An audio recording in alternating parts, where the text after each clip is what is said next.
probably. Hello, everyone. Good evening, and welcome back to Style Esports Season 15 for the third week of the regular season. Tonight, we have Rank 21, MYNT Gaming, going up against Rank 13, Nature's Wrath Avalanche. MYNT Gaming last took the Rift exactly 2 weeks ago on the 11th, where they managed to secure a 2-1 match win over Rude Awakening off the back of some very snowbally games. Nature's Wrath Avalanche, on the other hand, made their last appearance just 2 days ago when they went up against Feet Lovers Gaming. Unfortunately, the Avalanche did not find success, as it was the Feet Lovers that emerged with a 2-0. NWA looking to bounce back tonight and maintain their place in the top 15. MYNT Gaming looking to build on their momentum and break into that top 20. On the call tonight, my name is Crewman. I'm joined by the amazing Abba Trombone on color. How you feeling tonight, Abba? I'm feeling pretty excited. I've seen these two teams go at it together. We'll have to see if we get any feet picks between the two. Probably not going to happen on the Rift, but you never know what's going to happen. You never know. You never know. Fleet footwork gaming. Like, even if they do try and provide us with some feet picks, I don't know if that would really translate that well. Wouldn't. I mean, I guess maybe I shouldn't say unfortunately. Knowing Twitch chat, they probably would really enjoy those feet picks. But unfortunately, I think you guys are probably going to be disappointed. Shame on you, Abba, for getting their hopes up. That's what we call a content move here. It's my job as color. Just going straight into the draft right here. Man, first pick or first band. There's so many volatile champions they could be going for. We have another new patch this week, do we not, Abba? Well, I guess it was technically last week that it dropped, but it's still relatively new. Yeah, it is still relatively new. You know, I did not expect Singe to be the first band champion. Yeah, the Singed, I believe, is a comfort pick for somebody here. Hognometron, specifically, I believe, is the Singed player. Top laner for Nature's Wrath. It can technically be flexed into the mid lane, too. I've seen it here on Style Esports, and it ended up working quite well with them with the Predator Cheese.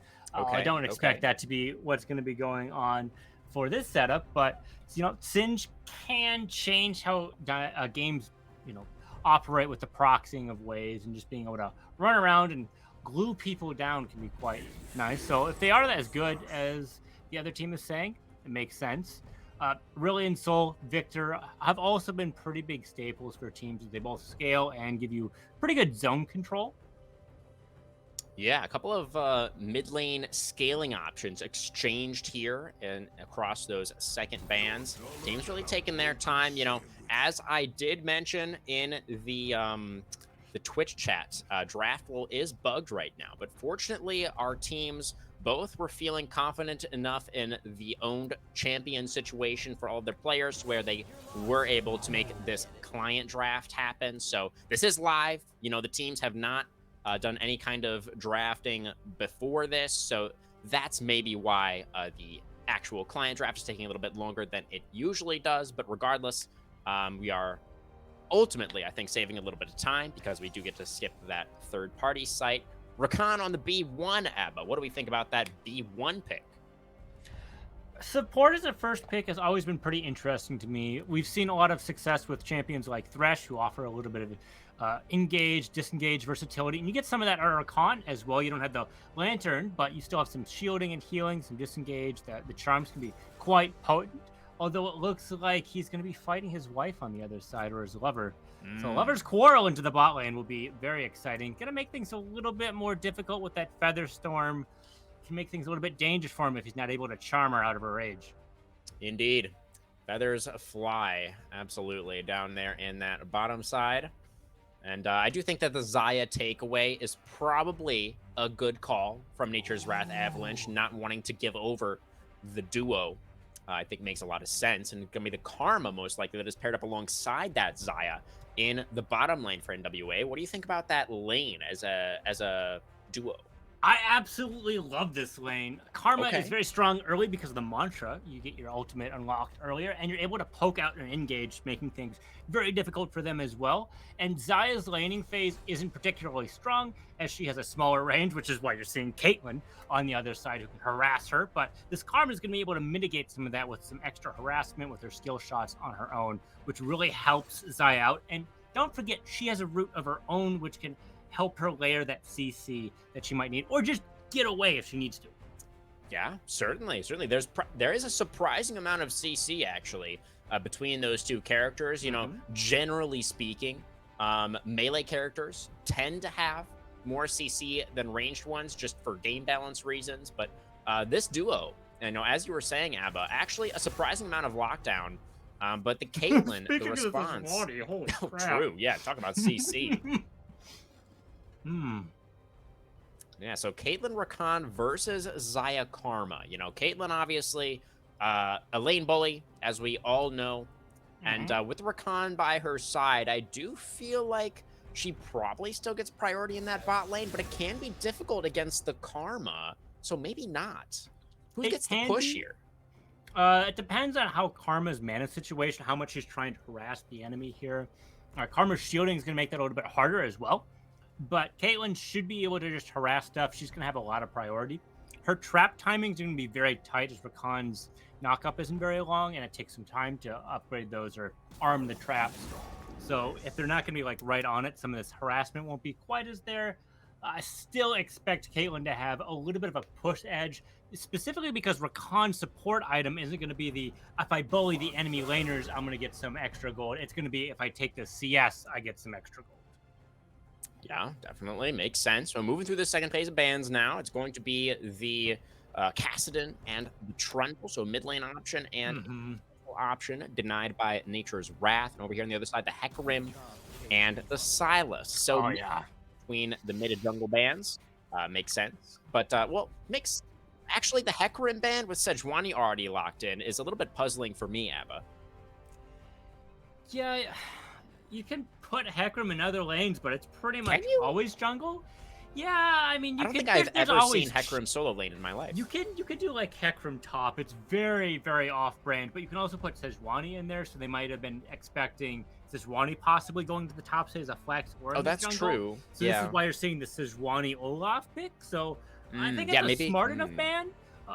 But it is kind of like hedging your bet a little bit. You're not saying the enemy team's going to commit to this and play around that. You're kind of splitting, so you're not going to get the most value out of it. That's fair. That's fair. Maybe they felt like the Sejuani was going to be the top pick in response to the Ornn, and so that's why they went with the Hecarim ban. But regardless, it's going to be the Olaf now. So almost certainly it is going to be Olaf into that top lane and Sejuani in the jungle position. The Kayn response for Myers. So the Kayn is something that Myers played in that match that Mint Gaming played 2 weeks ago against, I forget their opponent, apologies, but yeah, the Kayn really did pop off and was the main reason why Mint Gaming were able to take the victory in Game 2. So excited to see what Myers is going to be able to get done on the Kayn this time around. Last couple of picks, the Syndra for anti-gravity and the Malzahar over here for the Nature's Wrath mid laner. Yeah, there's going to be so many flank potentials here with Kayn. It will be a little bit difficult with the Malzahar here as well, but if you're able to hop through the wall, it makes things a little bit more difficult for Xayah if she doesn't have Gale Force to reposition behind you to get the Feather Pull. Otherwise, they can just avoid it entirely, the Glacial Prison or the Feather Storm or anything like that, or even the route that Karma might be having, because it takes time for that to go off, just to avoid it. Hop inside someone and then hop out when it's safe again. And could potentially go red Kayn here with depending on how beefy some of these characters go, or just try and pop Xayah before she can do anything with blue Kayn, of course.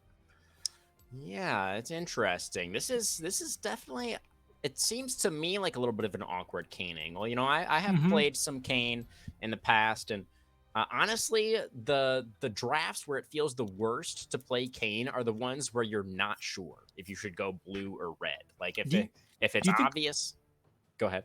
Do you think there's an option here for purple Kayn? Oh, I mean, to be honest with you, Abba, I don't even know if that build still works. Like, it's been a while since I've seen it. It might still work. Like, that's where you just go first strike, and you you just take whichever form you get first. Yeah. It could work. I personally would go for the blue Kayn angle here, because it is 3 ranged characters, and trying to play red Kayn into Sejuani Olaf, like, your W isn't really going to matter. Like, the CC on Yeah. Olaf specifically is, you know, pretty irrelevant. The healing might, but that's So the only advantage of Red Cane. So yeah, yeah, Blue Cane. it's like a question of like if Myers feels like he needs to do some frontlining because he does have Syndra and Caitlyn, right? Who Yeah. want to be playing at range, but probably Ornn is going to be enough to frontline, and Kane plus probably the wants to con. dive. But at the same time here, Abba, Xayah and Karma are notoriously difficult to dive. So even if he is Blue Cane, if you're diving in there and Xayah just, you know, flies up into the air in the Feather Storm, then the Blue Cane can find himself in a very, very awkward position. So it'll be interesting to see what Myers decides to go for, certainly. Finding that flank angle through a wall, I think, is all they're going to have to do to force the response out. And if all you did is use your wall walkthrough to get an ultimate out, your job's done. Well, we shall see, guys. We've spent pretty much the entire spectator delay talking about Kane, but really quickly, let's come back to you, Abba. Which draft do you like better overall? Who do you favor? I really like the blue side here. They've got some good scaling, some good early game, and they've got all of the priority that they might want. All right. Well, we shall see if the scaling and the priority will come through for Mint Gaming, or if Nature's Wrath Avalanche, the higher ranked team going in tonight, will be able to work some magic. Don't go anywhere, guys. Style Esports Season 15, Week 3. We'll be right back.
Yeah. Ooh.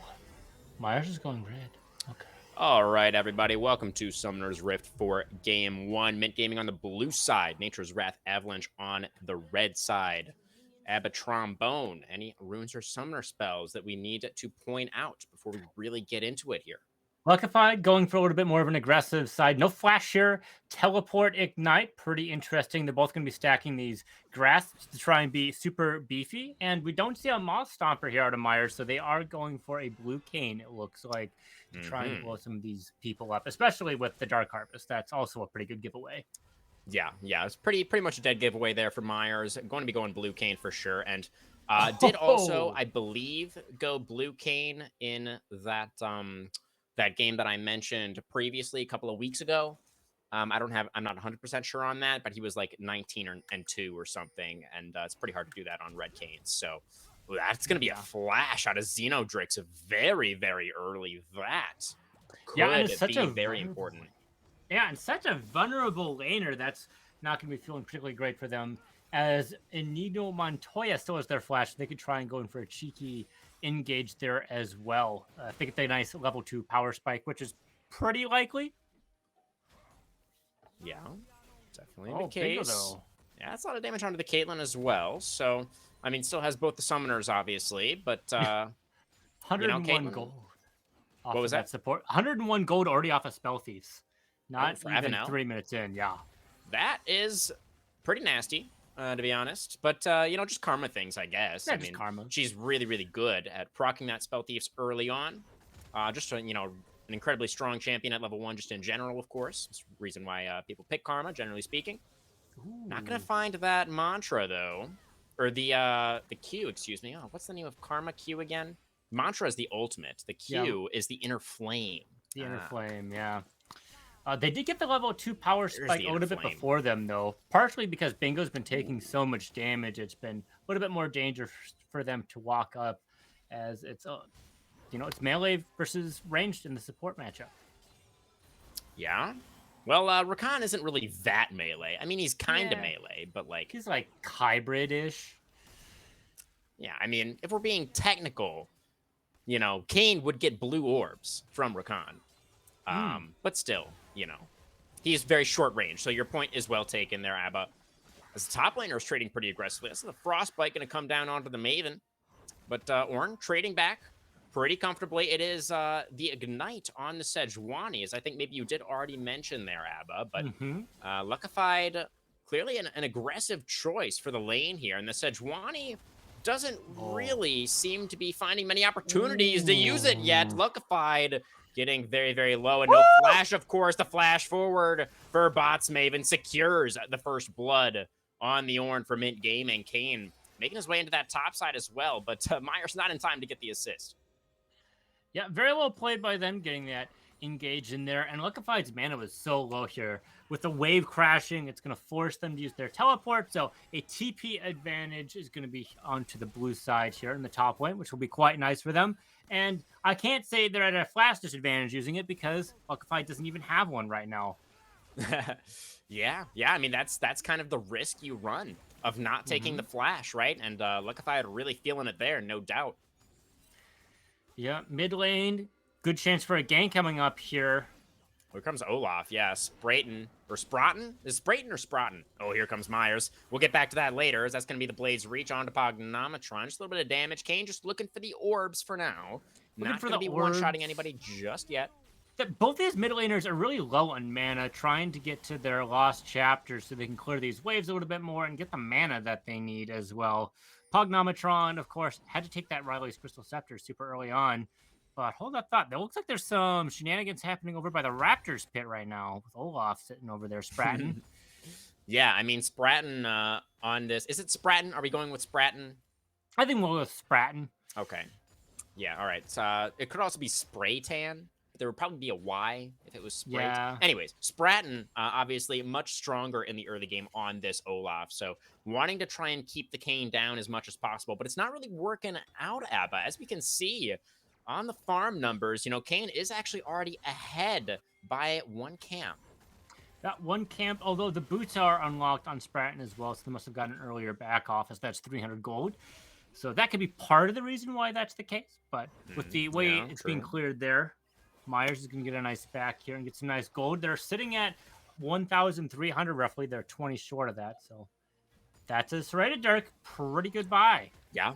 Yeah, no, it seems like a reasonably good start for the Kane. I don't think he's really managed to pick up too many orbs yet. Just that one little scuffle in the mid lane is really his only opportunity that Myers has found so far. But still, you know, being able to get that farm nice and high for the first clear feels pretty nice. Oh, that's level 6 for Luckified. Going to commit the Ignite there, but Botsmaven has the Searing Charge to dash back towards the turret. And Luckified kind of using everything there. Not getting a whole lot from it, but will be able to assist in the invade now.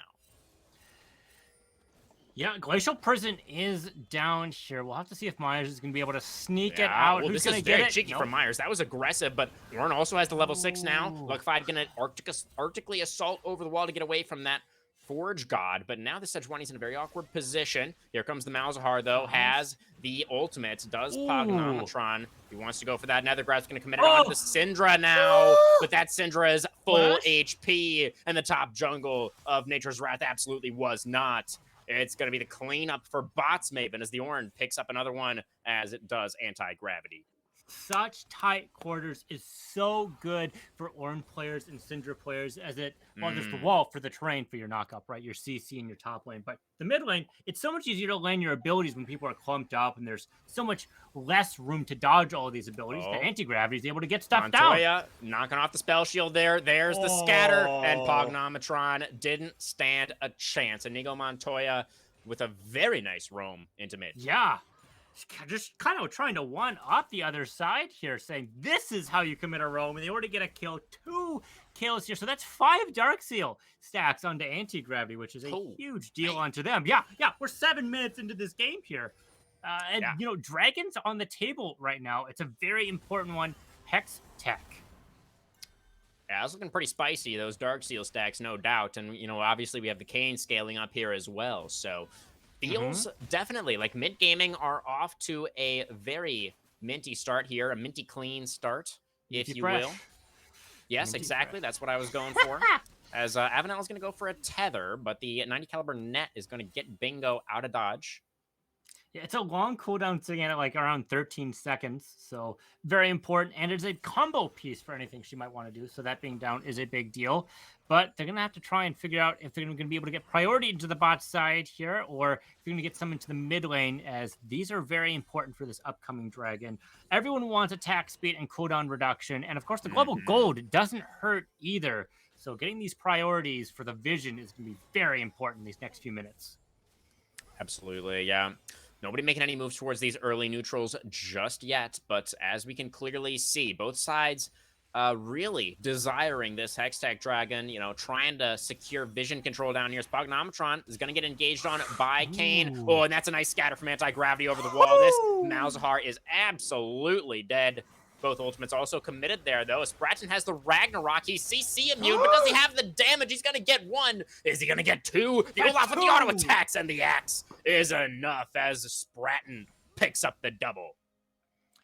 Yeah, Ragnaroking there, Spratton, getting a double kill there. And some pretty important targets as 4 Darkseal stacks have been removed here, which is very good for them, as there's going to be less damage coming out of that Syndra. The priority coming up, and just trying to get some extra gold onto their side. We're sitting at 1,600 difference here, favoring Mint Gaming. A lead, but a lead that can be thrown at this stage in the game, for sure. Yes, quite right, Abba. It is a lead, but it's certainly not an insurmountable one. Nature's Wrath going to have plenty of opportunities to come back still in this one. Still, you know, no neutrals have been secured yet. And obviously that double kill over to Sprat means that the Olaf is going to be extremely powerful.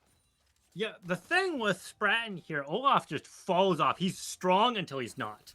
Sure. And him just getting these early kills here is very important, because if he didn't, he'd be in a very different game state here, which is going to give him a lot more agencies, because he's going to stay stronger longer. You have to be ahead of the curve and just stat check people, get the numbers in, because if you're weak, you can't Ragnarok in and just try and frontline and get the backline down.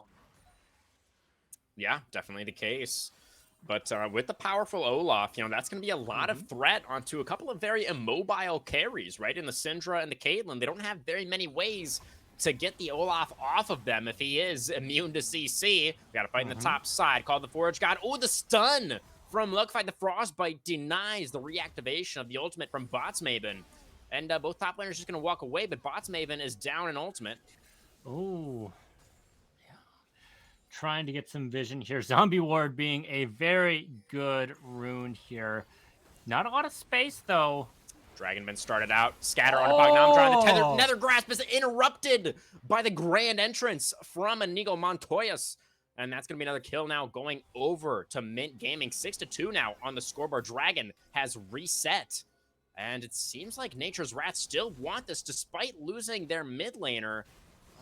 Anti-Gravity's not going to come over here, though. The Syndra is just going to go base. I mean, she has teleport, but I mean, it's obviously pretty early in the game. It's still a leash teleport, and that's going to be the first dragon over to Nature's Wrath. It did cost them a teleport, which means Botsmaven's getting 2 stacks here, but early dragon is a win condition if you're able to get that soul. Now, with you being down 3,000 gold roughly, that's going to be a little bit more difficult to do, but it's going to get you some stats to help equalize some of your gold deficit out for sure, using that numbers advantage just to make sure that they don't get it. And stay strong into this early portion of the game with your jungler. Yeah, definitely the case. So that was, you know, a good call out that there was also that teleport from Luckified to get down there. Oh, that's Root, the Blade Caller onto Bingo. 272 damage from that crit coming out of Bingo so early into the game. From this Caitlyn, yeah, that's before even an item is completed. So yeah, I mean that's what Caitlyn is known for, right? Yeah, if you get a headshot crit, it deals damage. It deals damage. You're a lane bully for a reason, and it's only going to get worse. Oh, she got a little bit of an upgrade at level 7 for her passive headshot, although I'm going to have to pause my point here. Yeah, outside. It's Botsmaven wants it. Doesn't quite have the ultimate off cooldown yet, but still looking for this on to Luckified. The Frostbite comes out, the Bell's Breath, the empowered auto. Botsmaven just slaps him over the head. Warren having a great game, 3-0, but here comes the bot dive. Myers looking for some more orbs. Not quite able to finish anybody off, though. The Umbral Trespass is, seems like it's available, but the Kayn not going it for it there. Myers, maybe it just came off cooldown or something? Oh, he's going to flash in for this one, but the Featherstorm was available for Xenodrix. This guy's going to be able to fly up into the air and avoid that assassination attempt from Myers. Prowler's Claw already completed on this Kayn, so he is he's in a pretty good spot despite not finding a ton of early kills. Yeah, the side laners have just been dying before you can get these ganks off, which has not been necessarily what you want, because you kind of want these fights to be drawn out to get these orbs, but hey, your side lanes are winning, so like that's a big W. Your scaling top side's already got 3 kills, which is pretty big, and this play here got your AD carry 3 plates. Sure, why not? Oh yeah, I mean it's despite not getting the kills, it's a great situation for Mint Gaming overall, and this is exactly Caitlyn's comfort zone, just going to town on this tier 1. And Myers honestly kind of love this, has the Umbral Trespass now and knows there's no Blade Caller, but Xenodrix's going to be able to flash away, and the Blade Caller in response going to get the Kayn extremely low. A couple more autos would finish off Myers here, but he's just about able to survive the TP with the Shadow Step there as well. The empowered Q, the Inner Flame from Avanel gets the kill, and now here comes the call. The Forge God. It's going to be the Malzahar that's also made his way over, but Bingo has the flash to get over the wall. Caitlyn will not go down. Just that 1 kill onto the Kayn, so a decent punish, a good attempt at the roam down from Pognometron, but still, I mean, Bingo got so much there. Yeah, Bingo did get a good chunk there, and they had to use their ultimate and the TP as well. Getting some of these big resets, though, pretty important with how that's been going. Just getting some gold onto some of these champions is what they need. Gold lead has only gotten a little bit more ahead in the side of Mint Gaming here. Sunfire Aegis topside, pretty big. Gonna give Botsmaven some more wave clear, which tanks tend to lack. Definitely, yeah. The Sunfire going to give a lot of wave clear power to that Ornn, so it kind of does indicate that Botsmaven wants to do some pushing up there, wants to play aggressively and maintain that priority in the top lane. He already has actually that tier 1 in top extremely low, so the Ornn able to get quite a few plates in addition to what Bingo was able to pick up down there in the bottom lane. That's, you know, probably the main reason for the gold lead is all of these plates that have gone over. You know, obviously 7-3 in kills as well, going to contribute to that. Yeah, We did get Rift Herald on the other side of this map here, so they might be able to pressure things out. They're certainly not getting first tower with how these plates have been going for them. Oh my goodness, Probably not. anti-gravity. Oh, not Yeah, the getting Syndra silenced has here. been really popping off. The flash for the QR combo. Anti-gravity just deletes his lane opponent. And it's been a really rough game so far, honestly, for both Avalanche solo laners. They've kind of been getting bullied over here, and that was the first brick we just saw go over to Bots Maven in that top lane. They're able to trade back for NWA in the bottom side here as Xenodrix takes that tier 1. And obviously, a Bingo not really able to fight back, knowing that Spratton's Olaf is in the area. But still, seems like these advantages kind of are continuing to stack up for MYNT.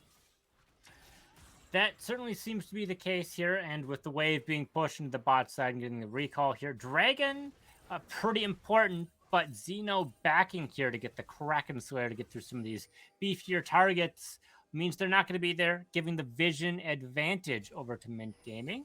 Now, they could try and force through. They do have Spratton's Olaf, who has some big power spikes with their mythic as well, but the zone control on the other side. Oh, but the assassination! Avanel, he has the shield. I don't think it's going to be enough, though. Meyer's going to be able to get that kill. Second of the game for the Kane. Pognomtron, a little bit of an awkward spot, but I don't know if they actually had vision on Malzahar. Outplay button almost available for anti-gravity once again. Pognomtron has to be so careful here. Scatter not going to land. Onto the Dragon, go MYNT. Yeah, this is going to be Wind Dragon. They're going to be able to walk into lanes a little bit faster, extend the CS lead, and when they inevitably push things up with their composition, they'll be able to push out faster because they can walk to these waves faster as well, which is good news for them. Certainly, yeah, tying up that Dragon count at 1-1, feeling pretty nice, and obviously they have a lot of scaling as well, so later this goes, it's going to become a bit of a playground for this Kane, potentially. There's still some... lockdown potential on the other side with the Nether Grasp, with the Glacial Prison. That is something that Blue Cane is always going to be vulnerable to, potentially. Mm-hmm. Potentially is the key word here. If they get some nice pickups, or if we see MYNT Gaming overextending this gold lead, could change. The composition here for Red side, they have a bit of a stronger mid-game composition if it was more even of a game state here. Like when you're pushing a 5K gold lead, that's going to change that story a little bit, but there should be nice and healthy with the front line, trying to get some of these fights out, or just try and zone control with the feathers, plus the mantra abilities as well might just be what they need. Maybe they need a second Rift Herald to try and get these towers down for some priority. Yeah, well, I believe second Rift Herald was already taken, actually, by Spratton. It seems like that was utilized, but we have a fight in the top lane. It's Liquefied getting extremely low on the Sejuani. The Umbral Trespass for the execution is there. Myers goes back in, and then immediately has to flash away to make sure he doesn't trade one back, but still, it is absolutely picture perfect for MYNT Gaming. They pick up a couple of more kills. They both go on to Bots Maven. In fact, the Ornn extremely accelerated at this point, and it's starting to feel like MYNT Gaming are pretty much in control of this first game tonight. Yeah, when you have a lead like this, you do get to decide the pacing of the game, where you want to be pushing stuff and where you want to challenge a lot of these fights. And it's up onto your opponent to decide what plays are winnable, which ones aren't, and what kind of trade you can get. You don't want to give up too much gold, but on the other side, you don't want to overcommit all of your resources to one play, where they might be doing something on the other side where they're going to get a little bit more value, or a lot more value, depending on how well those plays turn out. Yeah, we shall see. As we mentioned already, certainly lots of tools will still be available for Nature's Wrath Avalanche. They honestly have a very defensive composition here. Mm-hmm. The Malzahar, the Xayah, they can play this out very safely and probably extend the game for a decent amount if they continue to lose out in these skirmishes. But the problem is Abatrombone. Stalling the game out doesn't necessarily benefit them. It doesn't benefit them as much, for sure. Pognometron can certainly clear waves. Like, that's like half of his champion. The other half being crowd control. And, of course, the support can help push things out as well to mitigate stuff. You need these waves in order to deal damage. Myers is looking for Pognometron again down here in the bottom lane.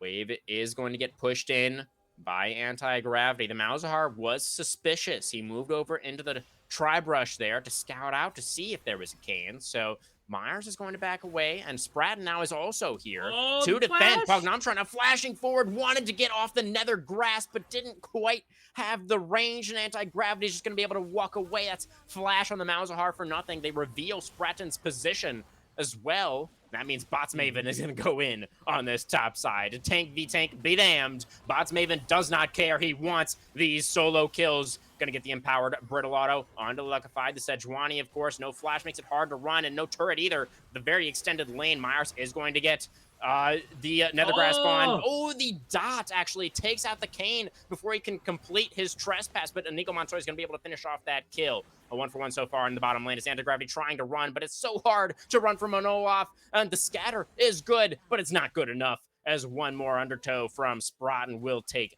the kill. 3-2 now for the Olaf as he picks up a shutdown. Very well played by them, able to get some of these pickups here, especially on some higher priority targets like their mid laner. Just being able to recognize where people are overextending and punishing things accordingly is exactly what you need. Pognometron, of course, died, but they were 1 in 5, so no harm, no foul here. They're not going to be the most thirsty person for gold. They're there to clear waves at this point and feel for their team. On the flip side, Mint Gaming does have their first ornament unlocked, the Unspoken Parasite. Pretty good on bots. Oh, this is not the really position that Luckified wants to be in. That is not your side of the map, Luckified. No. Sejuani is going to try and ride her way out of this one, but I'm not very optimistic about her chances, Abba. That's going to be the ace in the hole. Caitlyn's going to be able to, well, probably wanted the last hit on that one, and actually, Luckified will give it over. Probably should have given that one over to the Ornn if the Sejuani had the option, but regardless, was going to go down either way. Probably didn't ultimately matter, and numbers on the top side does mean that Nature's Wrath looking to be able to pick up this next dragon. They will be able to do so. It ended up being pretty close as it's Zaya that actually takes the last hit, but Myers not willing to go in for that one. There's no need to risk it here. You already have a lead. If you just throw someone away, you throw away the numbers advantage that you've accrued by getting that top side play, and you have a teleport on that side as well, and into the mid side. So you can potentially do this Baron here, and if something goes south, you can always challenge whatever play they go into the bot side and the opposite side of the map for a cross-map play with a teleport. You can answer it and still have some of this damage here. And with the gold lead, it's a little bit easier to do that. You have more damage, and you're tankier. Baron to start is going down pretty quickly. Spratton is in the area, has the Ragnarok, gonna make his way into the pit here. It's a 50-50, it's a flip, but Kane gets the Baron, and they're gonna be able to take down the jungler as well. It was a desperate situation for the side of Nature's Wrath. That's gonna be the Glacial Prison comes through. Myers diving now into the back line. They do get the kill onto the Rakan, and Kane now is very deep. I don't think Myers going to be able to get out of this one. He does manage to take down Xenodrakes with all of that lethality damage. 2 for 2 overall, but that favors Nature's Wrath, taking off a couple of Baron buffs as bots may have been able to charge back towards the tier 1 to stay alive, but maybe a little bit over-aggressive there from Mint Gaming after taking the objective. Yeah, a little over-aggressive. You don't want to necessarily fight. Baron buff is not the team fighting buff. That is Elder Soul, as you're just able to take people out. Baron buff does give you some extra stats. We really want to spend that gold, push waves out, and get these objectives. Mid-towers, both of them, still up, the outermost ones. Of course, one is standing a little bit more sturdy than the other. But with people being down, it's going to be harder to shove these waves out, especially with the Syndra being down here. Anti-gravity won't be able to push stuff up until they're back online again, which means some counter pushes are going to be there. It's going to take longer to get these out, which means you get less value out of that Baron play, which is not what you want to be having as Mint Gaming. Yeah, certainly the case. We'll see if they're able to get anything done with it still. Anti-gravity, I believe, does still have the buff down there in that bottom side, so should be able to, I imagine, at least get that tier 1. And the tier 2 in mid as well, or the tier 1 rather in mid, looking to also go down. A couple of turrets at least. That is definitely still a worthy power play for the side of Mint Gaming. Let's knock up only onto a Sejuani though. Luckified's very, very tanky. Gonna take a while to burn through that health bar, but they are starting to get through it now as the Sejuani, the Sejuani did a little bit too much frontlining there and did run out of HP, but in the bottom side, it was Spratton able to take down that Syndra. Pognomtron also dropping, though, so a 2-for-1 overall, and Mint Gaming still come out ahead. MYNT Gaming still coming out ahead. Indeed, they did lose that bot side skirmish, but able to get that mid tower is going to help give them priority as well to get these pushed out. And they got the deeper one as well, which helps them as well. Tower advantages do mean your minions are going to be a little bit stronger and get some self pushes there as well. As an XP lead will do that as well. We're seeing that in some lanes. The bot lane has that, and I believe the top lane also has that with the disparity that's up there. The top lane also has what? Sorry? I believe a level lead. Oh, no, they're even. Yeah, they are. It was hard to tell with the death timer, but I'm like, 5-0. They probably have an XP. I mean, yeah, I would have expected them to have a level lead as well, Abba. You know, I'm a little bit surprised. But I guess 30 CS is 30 CS as well. That's true. That is true. Yeah. Though. Yeah, Nature's Wrath. They're definitely down, but they're not out. You know, they have 2-1 in terms of dragons. You know, Ocean Soul would be fantastic for Sejuani and for Olaf, but you know, I don't know if they're really going to be in a good position to fight. Oh, that's going to be another grasp onto the Rakan. Nico Montoya trying to clear some vision, trying to dash away. We'll get to the blast zone and hop away to safety. Now the teleport committed by Luckified, but I don't know if there's really a play here. Summoner a bit wasted. Still 45 seconds until the dragon. And Sejuani's just going to go base. Yeah, it can be quite difficult here, especially if Bingo places down some Yordle traps as well. That can close off an entire entrance into this jungle fight. Unless you want your Olaf to just say, hey, I'll tank one headshot. Yeah, gonna be tough to make their way in, but Myers got to be careful not to overextend here. It's very easy to do on the Kayn, something that I have done many, many times as Blue Kayn, is you just, you know, you have all this damage and you just want to do your damage and you see all these squishy targets in the back line and you just want to kill them, but then there's a Sejuani there, and there's a Malzahar with one mid, but that Malzahar, oh, it's going to be the Ragnarok committed pretty early, and that Olaf is just gone. They just melt through him. Spratten didn't even have a chance to react there, as now pushing forward 5v4 on the map. Pognometron off on the flank. Spell Shield knocked off. No jungler means it should just be an easy dragon secure. Looks like that will be the call for MYNT. Yeah, Eye of the Luden really helps with the death cap onto the mid lane. Getting those headshots into the Gale Force proc helps. And oh my gosh, over the wall. Yeah. We're already There was a ward there. Sorry, Avanel. That's going to be the scatter. And that's going to be the kill for Myers on this Kayn number 4 now. Yeah, some big power spikes as well. Bingo hitting level 13 and getting the Infinity Edge means headshot is at its maximum damage. Of course, more crit will also increase it, but no more scaling other than that. So this scaling's going to hurt. Bang, bang, bang! Doing great, buddy. Keep it up. All right. Pushing into this. Oh, my gosh. Anti-gravity. Pushing people away. Doing so much Sorry about damage. that. Yeah, I had to take care of something really briefly. But yeah, that is going to be MYNT Gaming with another big team fight win down here in the bottom lane. Able to get a couple of kills for themselves. But what was that woo hat there, Abba? Did you watch that health bar nearly get completely deleted there? The balls, the headshots doing so much damage onto the other side. And with Spratten, they're 4-4 right now. We saw them hit some of those earlier kills, and we're seeing the other side of Olaf. The part where you fall off, summers happen, the Freljord's melted, and you're not in your home territory anymore. Yeah, that's definitely the case. We have reached that point in the game, as you say, Abba, where the Olaf is not really feeling too great about the fact that he's Olaf anymore. And, you know, despite that early lead, you know, Spratten, of course, able to pick up that double in mid and was very strong for a while. But unfortunately, the rest of the team just wasn't. And they weren't able to help their jungler take control of any of those important objectives. And now they are in quite a hole. Yeah, second Baron is online, and they don't have the vision for it here. So MYNT's going to get another some pressure. Grasp in the top lane onto the level 16. Syndra anti-gravity not going to land. The scatters. Pognometron flashes out of the way, and the dot is going to be enough. The outplay for Pognometron. Very nice. 5v4 now on the map in favor of Nature's Wrath. Oh, but here comes Bingo. Never mind, I spoke too soon. The outplay 4v4 it is. Gale Force. So well played. Gale Force Gaming. Yeah, Gale Force Gaming indeed. Anti-gravity missing those skill shots. Meant they ended up dying here, but no mid lanes. 4v4 still favoring MYNT Gaming here as they have pretty beefy targets, and their backline deals a lot of damage here as well. Their 80 carry, bingo, 3 items right now, very deadly. Yeah, absolutely. You know, the Caitlyn, it's often said that Caitlyn has a little bit of a power trough in the mid game, but we're not really feeling it this time around, Abba, you know, due to the fact that he is so far, well, he is relatively far ahead of his lane opponent, and the team overall is just extremely far ahead. So the Caitlyn is still packing quite a punch, you know, despite that theoretical power trough. Up around 2,000 gold. A little bit short. Yeah, no, that's very significant for sure. Yeah. That's nearly a full item, a Zeal item at that.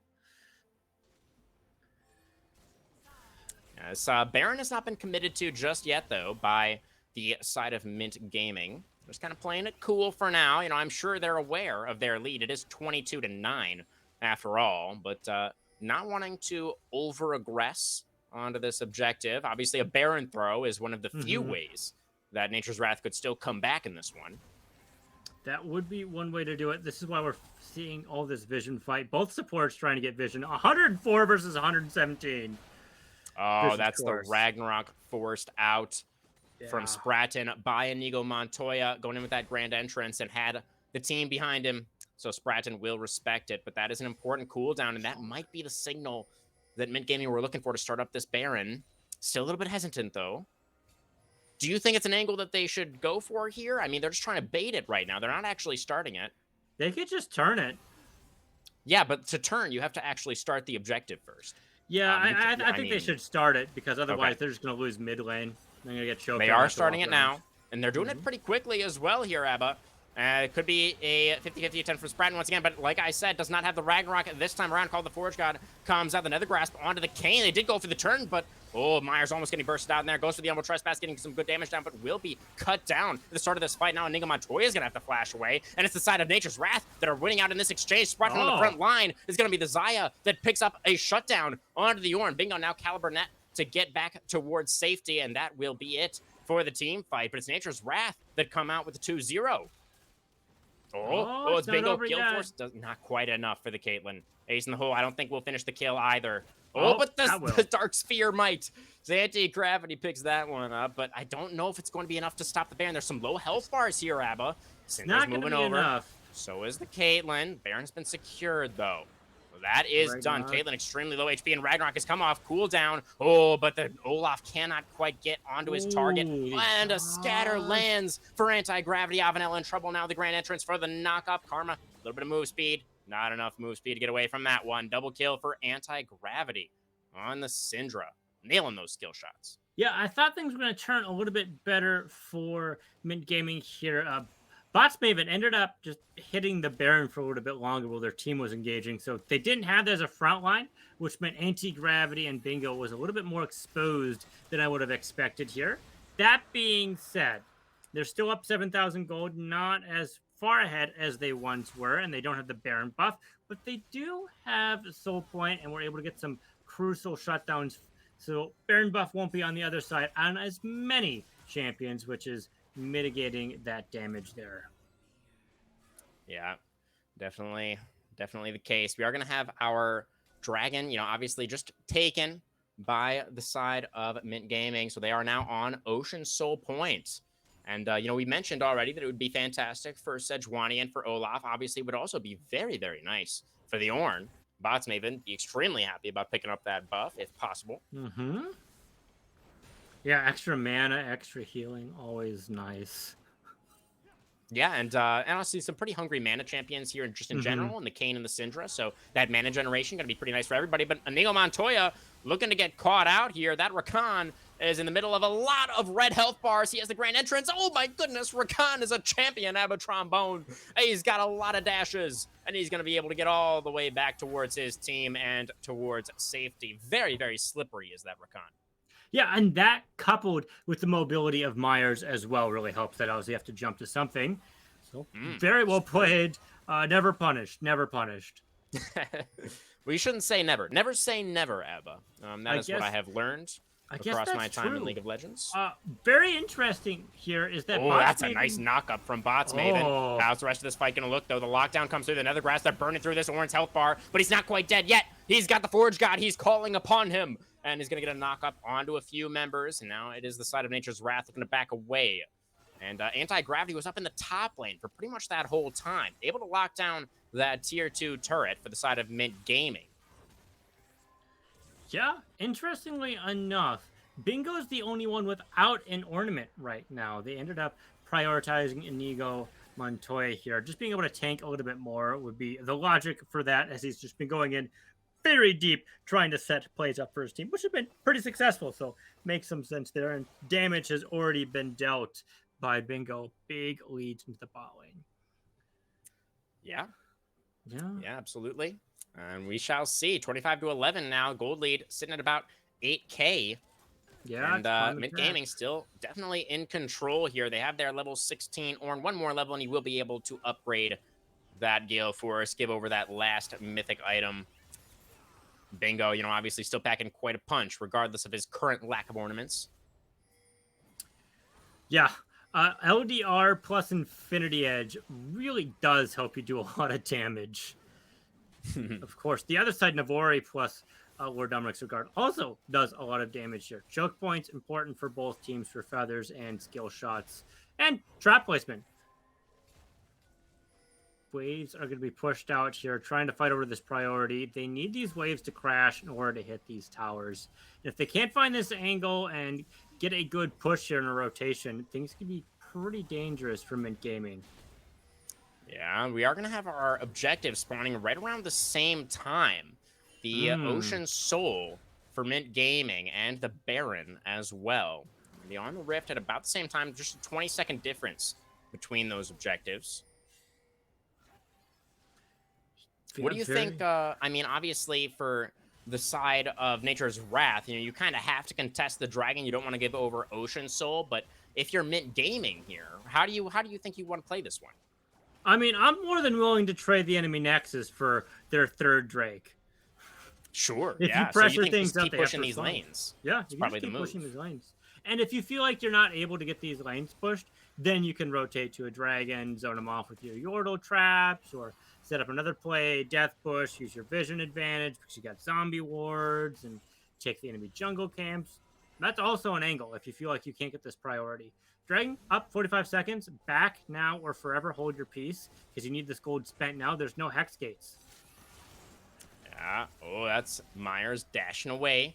Was going to be outnumbered in that scenario. Didn't want to go in for that particular exchange. Teleport coming down now for Anti-Gravity. So they're going to make her way into this fight. Contesting over the river now. Yep, Dragon coming up in just 20 seconds. Sorry, go ahead, Abba. They're not finding an angle here. The rotation happening. Oh, Pognamtron in trouble. Flash away, trying to stay alive. The Humble Trespass comes through. The Forge God will connect as well. And that's a lot of low health bars. Spratton extremely low as well. Oh, Montoya finds the double knock-up with the grand entrance. And the health bars are just dissipating on the side of Nature's Wrath. The cleanup gonna come in. Luckified doing everything that he can. Almost able to trade back onto Bingo there, but it was not to be as Inigo Montoya picks up a well-deserved last hit of his own. As the scatter for the last hit on the last member completes the ace. Does Anti-Gravity. 13, 4, and 10 on this Syndra. Full build coming through. And this looks to be the end of the game. Yeah, putting the death in Death Trap there. And they also have the Elixir of Sorcery right now. So just more AP on their champion. Holy cow. Able to get this first game here. We'll have to see if they're going to be keeping sides here, if they want to keep this bot side priority, or if they feel comfortable enough to just try and get some counter picks here to win some of these lanes even more. Losing side is going to have to make the decision here what they thought the issue was. And there were some lanes that were not winning as much as they would have liked. Yeah, it was definitely a scaling advantage that did happen on the side of MYNT Gaming, and that did definitely also come into play. So, you know, with this draft, you know, I think you're quite right, Abba. You know, they wanted these lanes to win. You know, obviously Luckified taking the Ignite on the Sejuani did not expect to be going down that hard in a lane against the Ornn. And, you know, it was looking back now on the draft. that Sejuani was obviously picked into the orange. So this was a matchup that Liquefied was looking for and had prepared, but it certainly did not really work out this time around.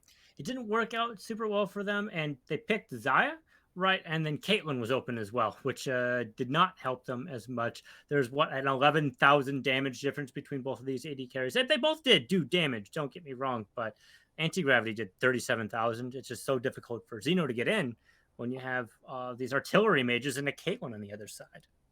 Yeah. We'll see if the side of Nature's Wrath. Well, let me. We'll see if the side of Nature's Wrath Avalanche will be able to bounce back here in game 2, or will the momentum continue for MYNT Gaming? But don't go anywhere, guys. We're going to be right back with Style Esports Week 3.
All right, everybody, welcome back to Style Esports. We are just about to get underway with our Game 2 draft. We're going to have some more League of Legends. We're going to have some more asshole neighbors. It's going to be a fantastic time. Are you ready for this one, Abba? What adaptations are you expecting to see out of Nature's Wrath in the second game? And yes, I know that the stream score is wrong. I will attempt to fix it. All right, well, you're fixing that because the bot can be a little annoying. There's going to be priority pick on the other side of this equation. So Mint Gaming won't be having it, which means they get to choose what they want to be going for. Maybe they'll first pick the Olaf so they can be able to utilize it a little bit more. They won't necessarily have the counter pick like they did on Red side, but just getting some of these good, secure early picks to help shape the draft that they want it to, and possibly deny the other side of the equation here. Maybe they first pick a Caitlyn should that go through, or possibly ban it if they're going to go for these more vulnerable scaling lanes into the bot side. Could be very beneficial on this game setup. Yeah, all right. Well, we'll see if that does end up coming through for the side of Nature's Wrath. You know, obviously the higher rank heading into this matchup tonight. So on paper, the favorites. But Mint Gaming kind of in control of that first game, start to finish, wouldn't you say, Emma? Yeah, I would say there's a little bit of a throw where they lost a little bit of their lead, but they picked it right back up. So they certainly know how to get a lead and utilize that lead as well. Kane ban happening, Singed ban staying the same. Yeah. We are having some a little bit of positional swapping happening. It looks like we have Anthony subbing in, actually. And Luckified going down into the jungle here. Oh, and stream is not with us. Oh my goodness, I'm trolling. I'm sorry, everybody. Okay, all right. Stream is with us now. It's okay, you didn't miss too much. We're still doing the first phase of bans here. Kane and Rek'Sai banned away by Nature's Wrath over here on the blue side. And Singed once again going to be removed, as well as the Maokai by Mint Gaming. Yeah, Nature can't fight back if those saplings aren't there, so very wise from Mint Gaming. Yeah. Team name ban. Team name Gaming ban. There. I think that was probably pretty necessary. Yeah, it's pretty five-head of them. Pretty five-head. Yeah, I mean, I don't see how you don't ban Maokai against Nature's Wrath. I mean, I think that's actually a direct quote from Maokai. So, makes a lot of sense. Yeah, I'm pretty sure Sun Tzu wrote that in The Art of War, so very, very wise of them to do that. Was he also a tree? He might have been, maybe. We're not sure. Either way, it is going to be the Trundle and the Sejuani. We're going to be the last couple of bans here. Mint Gaming, not wanting to give Luckified his favorite champion again, is obviously in the jungle position this time, but still could lock in the Sejuani in that jungle position. The Rakan on the B1 takeaway now for NWA. Blue side, first pickup. And this is looking like a 180 here. Right? And the exact same response from Mint. Oh my goodness. So but we are Big Daddy Braum on the other side, one of the strongest, best wards, got the most health regen, able to protect that little fragile AD carry there. Pretty smart. Yeah, I mean, talk about a defensive duo, right? Xayah Braum. I don't think it gets much more defensive than that. It's very interesting. I mean, considering the fact that they were kind of in control of the early game previously, that they would kind of pivot to this more, you know, mid-late game bot duo, but maybe they'll get some early aggression from the top side. Oh. The Twitch. Yeah, Twitch Rakan. That's a duo. Yeah, the roam potential. If you don't see Twitch, it does warp games for sure. So you got to be able to watch out for that. One thing to note, though, Braum's shield stops those projectiles, I believe, from going all the way through for that Pierce, which is going to nerf him a little bit. But the pressure that you get out of Twitch, especially once you get your first item, Blade of the Rune King, allows you to kite things out and do stuff so well. And they're going in here with the Zac. They are indeed, and they're matching the color scheme as well. Twitch and Zac, of course, both green. So that is fantastic for Nature's Wrath. Yeah. And it's also the same color as Nature, so we've really got something going here, I think. Flip side, though, you know what really beats trees? Winter. You lose all your leaves. You're no longer green here. Braum and Ornn. Freljord Gaming here. I feel like that's up for debate, though. I want to say, Abba, like, is winter like just because it's winter doesn't mean that nature isn't nature anymore. Like, winter is also natural. Like, you see what I'm saying? Yeah, I see what you're putting down. I'm just saying things Like, tend to be a lot less green in the winter. That is true. Yes, it is. It is still nature, but it's not green. Okay, so maybe we are seeing Mint Gaming then trying to beat nature's wrath at their own game. But I don't know, because Mint is also green. Yeah. Yeah. So, man. It's very interesting. But let's turn our attention back towards this second ban phase, Abba. It's a couple of mid lane options, the Aurelion Soul and the Victor once again. These two champions banned, I believe, in the first ban phase previously in that first game. So a little bit interesting to see them drop down a little bit, but still not going to be making their way onto the Rift or anything like that. Neither is giving their mid laners priority here, but we're also seeing an early top lane pick as well. They're very comfortable in this top lane matchup. It looks like Warren safe scaling, and Xayah is going to be able to really eat that up. She scales very, very hard into the late game. So once you get those later items, she's going to be chewing through if she has someone to protect them. And it looks like that's starting to be the case with this early picks. Of course, we're going into R4 here. So what's going to be the counter matchup here? Jungle or the mid lane here? Top lane's already been taken. We're saving R5 for mid lane for sure. I do think that is going to go into the hands of Anti-Gravity there for the side of Mint Gaming. The jungle pick, I mean, we assume Zach is jungle. Zach is a flex these days, so we can't say that for sure. And if it is Zach jungle, I don't love the Nocturne pick. I'm a little bit puzzled by the Nocturne pick just in general. I am too, because it's a pretty clear go button. In solo queue, I'd be like, sure, whatever. There's no comms, and like it disrupts the pings and the flow of the game, but let's face it, they're all in Discord here or some other service to just talk things out here. So the paranoia isn't going to be quite as good. It does punish the vision here, but Zach, Set, Rakan, you only get the spell shield one of these big name abilities coming from these champions. All right. I've done a little bit of research here, Abba. The Nocturne lock-in makes a lot more sense to me now. If we direct our attention back towards the first three bans that did come out from Nature's Wrath Avalanche, those three bans, of course, as you all can see, were the Kayn, the Rek'Sai, and the Trundle. And surprise, surprise here, Abba Trombone, those are the three most played junglers for Myers. And would you like to hazard a guess at what his fourth most played jungler is? Nocturne? It is indeed Nocturne. Yes, you're absolutely right. But this season, you know, that fourth most played, it's dropped down a little bit in terms of the numbers here. You know, we only have 6 games played this season and only a 33% win rate. So very interesting. We'll see if the target banning is going to work out. Yeah, I mean, if they're able to get the Twitch down, that's a lot of their damage as well. But let's look at the scaling here. Xayah, Kassadin, with an Ornn on top of that.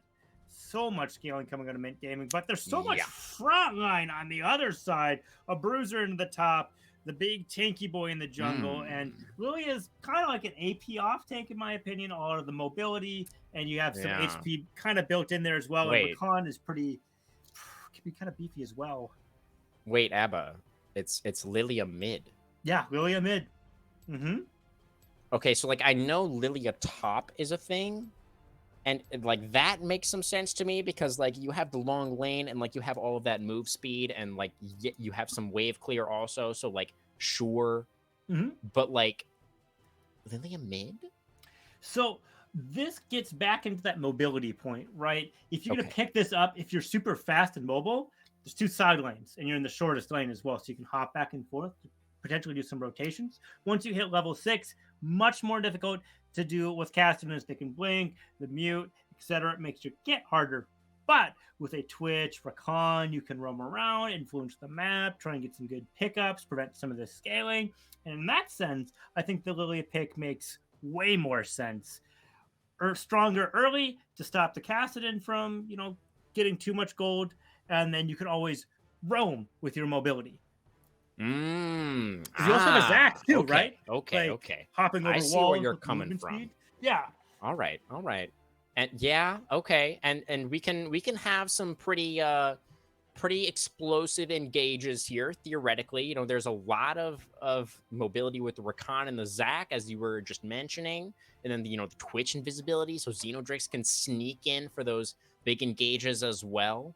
So I'm kind of, I understand it a little bit better now, I think, Abba. So thank you for that color for us. Especially if you think about the grouping for like the Twitch arrow and how the sleep works. If you're able to get a big a burst, and you can get a big sleep if they dissipate at all. So just a lot of follow up and daisy chaining in the CC. Okay. So I really like it.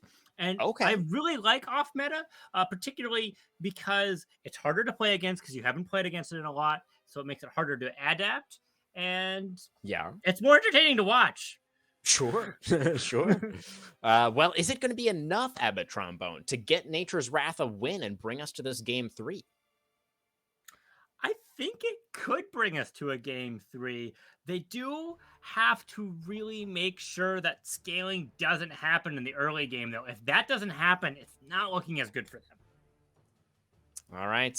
Well, we shall see, if Nature's Wrath is going to be able to be the squad that takes the early lead this time around. Because against Ornn Kassadin, you kind of need to be able to make that happen. We'll see if the Lilia mid for Pognometron is the ticket for that game 3 that we were looking for. Don't go anywhere, my friends. We'll be right back. More Style Esports.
Alrighty, Style Esports fans, welcome back to Summoner's Rift for Game 2 between Mint Gaming and Nature's Wrath Avalanche. Switching sides for this second one, Mint Gaming over to the red, Nature's Wrath on the blue. And we discussed the drafts a decent amount already here, Abba. Any summoners this time around that you think are noteworthy? Both top laners did end up going with TP Flash this game. Yes. Which means it's going to be a little less aggressive trying to scale things up. The graphs does mean Bots Maven is going to be a little bit tankier, which is going to be good for them being able to take some damage, but it also means that the showstopper is going to be a little bit more potent if they end up grabbing that on top of them. Anti-Gravity, I think, interestingly enough, went for tier here rather than the crystal for the just straight extra mana. So they're just going for the scaling game into this side. With Pognometron taking that ghost, I think my foreshadow looks like it's going to be about right.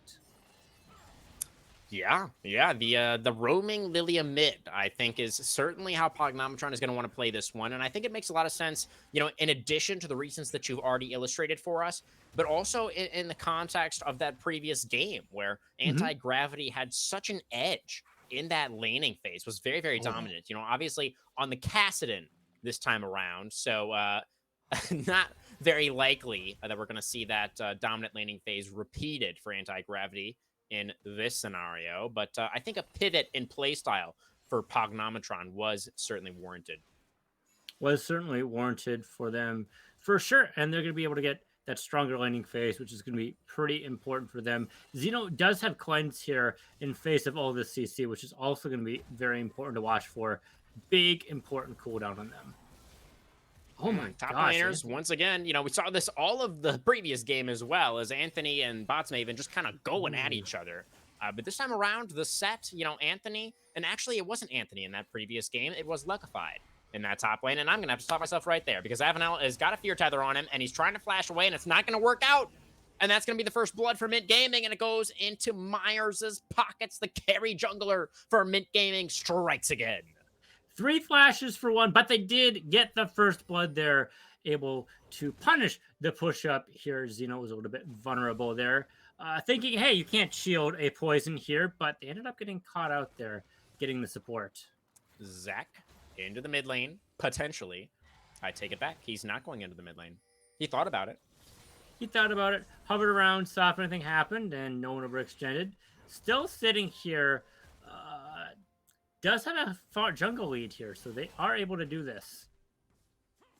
Anthony is not getting the better end of these trades in the top side. It's kind of same old story for Bots Maven, just dominating this top. Okay, we got a 2v2 breaking out in the top side jungle. Lucified on this. Zach is getting chunked out a little bit. So is the Anti-Gravity Kassadin, and he's going to have to flash away to try and stay alive, and he's not going to be able to do so.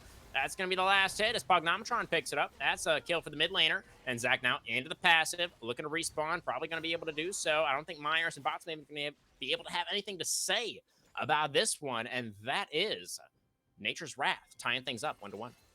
It's so difficult to get priority as Kassadin that all these invades are going to be possible. And Lucified is going to be able to follow through, utilize this passive. They did die, but their passive was up. So they're not punished for that. Of course, it's going to be down. They're going to leave it more vulnerable, and it's going to be harder for them to go in, as that's not going to be there to protect them, but they got a lot of value out of that play.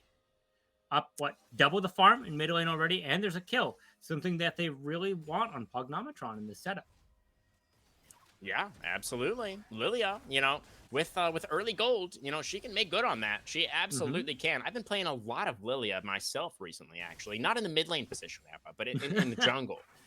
Is where my Lilia play has been taking place. And she's very strong right now. For anybody who doesn't know, for anybody who maybe hasn't been playing a whole bunch of League recently, on this most recent patch, she did receive a couple of buffs. She has a much healthier clear now.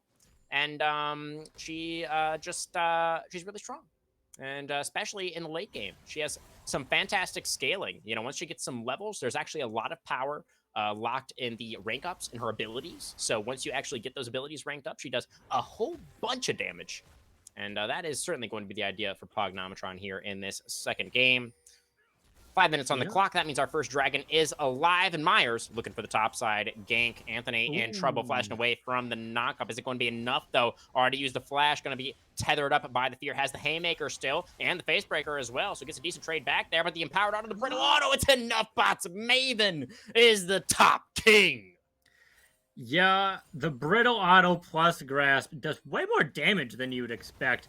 I was like, ooh, is the grit going to turn it around? But no, bots Maven coming out at the top. Super good for them. And that's just another gank turning out for Myers, which is exactly what they want. They are down in farm, so these ganks do need to pay out.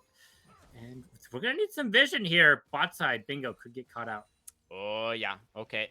Bingo and Inigo could be in trouble here. That is going to be the elastic slingshot lands. And the stretchy strikes as well. Gets the knockback. Bingo, no flash, no heal, no hope. He's asleep. He's asleep at the wheel. Bingo taken down. And Braum looking to get cut down as well. It's a double for Xenodrix on the Twitch. And that's Nature's Wrath Avalanche fighting back. It makes things so difficult for Bingo and Montoya as Zach grabs and he needs a second target to pull them together for that crowd control. But as a Warden like Braum, you want to be right next to your AD carry. And one of your abilities is just hopping to them. So you can't do that to get them the extra resistances. But at the same time, if you don't, they have free roam to your carry, which makes things so difficult. And we're already seeing 2 kills on Xeno here, which is very good for them.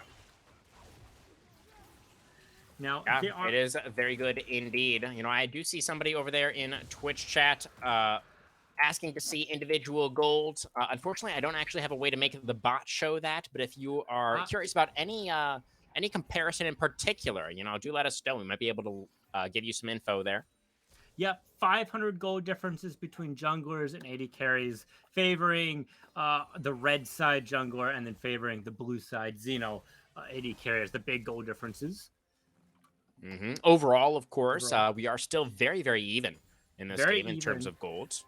Especially with that dragon just coming. It did cost them several resources and delayed back timers after getting that play. So they haven't spent their gold quite yet until they get some of those backs, which they just did, which means some of these push-ups are going to be happening. So we're going to see some more gold go into Bingo with this farm lead, which is really going to help them out. But Xeno on the other side, getting the recurve bow, getting closer to that Blade of the Rune King, which is such a huge power spike on him. Yeah, absolutely. Twitch is going to be feeling pretty good once that item completion does come through.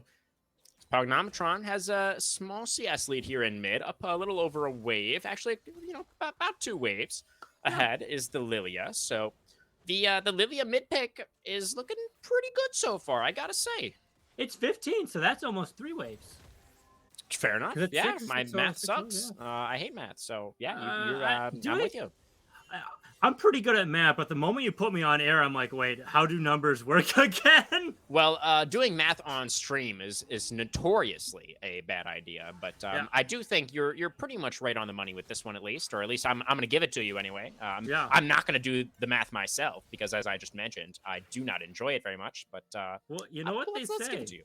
You know what they say. There are 3 kinds of people: those that are good at math and those that aren't. Ah, yeah. No, I really felt that one for sure. But we are seeing our second dragon is going to be an Ocean Drake. Still quite a ways out on that one.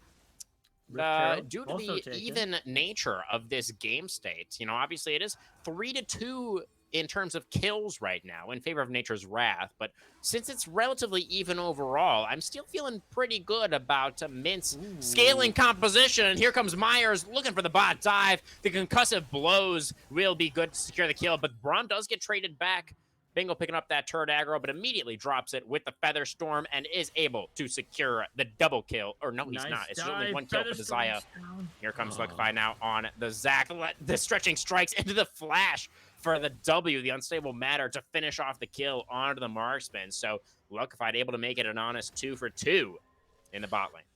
Throwback to Gumby just striking out from the 90s. Okay, it's going to be... Oh, the Call of the Forge God. It does come through, Anthony. He has the Showstopper. He has the Haymaker. Is it going to be enough to shield it? The spinning Anthony. One more auto attack, and it's going to be bots Maven flashing away, just barely staying alive on that Ornn. That was a very, very close call.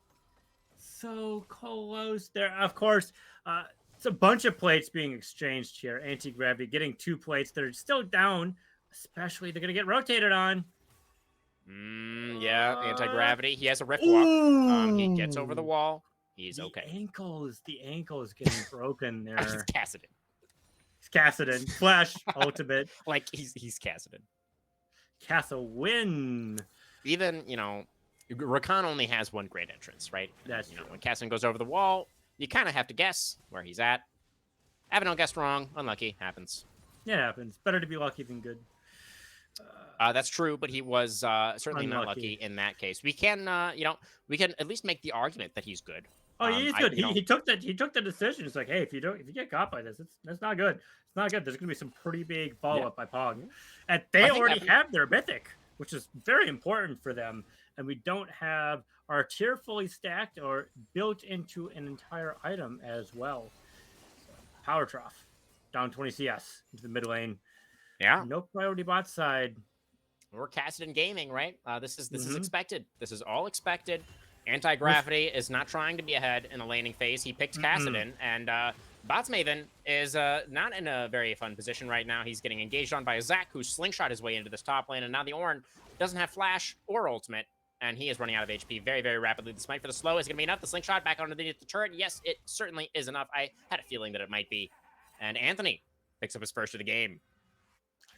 Yep, very good on them getting a lot of these rotations here. It's so difficult to get priority as anti-gravity and bingo because of the picks that they have. So they're not going to be able to get a lot of these dragons until probably 24, 25 minutes. So this ocean dragon probably going to be going over to the other side.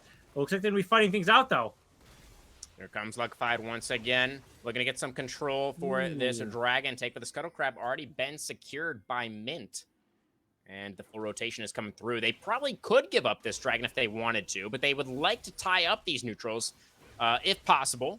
Inigo Montoya stepping forward onto the Scuttle Crab, looking to get some priority. Paranoia activated by Meyer. He's going in. He's looking for the back line. He's onto the AD carry. Is he going to be able to finish the job? Twitch getting pretty low. The smite, not quite enough. Meyer splash for the last auto attack. Will be able to get it, and already it's MYNT Gaming coming ahead in the fight. Basically, Anthony able to get one back onto support, but it's not going to be quite enough, I don't think. Boss maybe moving forward now. Zac into the passive. Anthony running out of HP. Pognometron as well, and anti-gravity. He's only level 9 Kassadin, and it might not matter. That is going to be 3-1 in favor of MYNT Gaming with the scaling composition. They get the dragon, they get the team fight. Pognometron trying to hang on to his life. Looks like the deer will be able to prance back towards safety, but MYNT Gaming looking pretty comfortable in this one once again, Abba. Yeah, I was speaking like, hey, he doesn't have his mythic yet. Tier isn't fully stacked. Bam, has a mythic. Going. We're hitting hard in the paint. We're ready to go. Yeah, he heard you. He heard you. That's what it was. Laning phase is almost done here. He was like, all the towers are still up, pressing to 14 minutes. So 14-minute mark is going to be the signifier for that. Oh!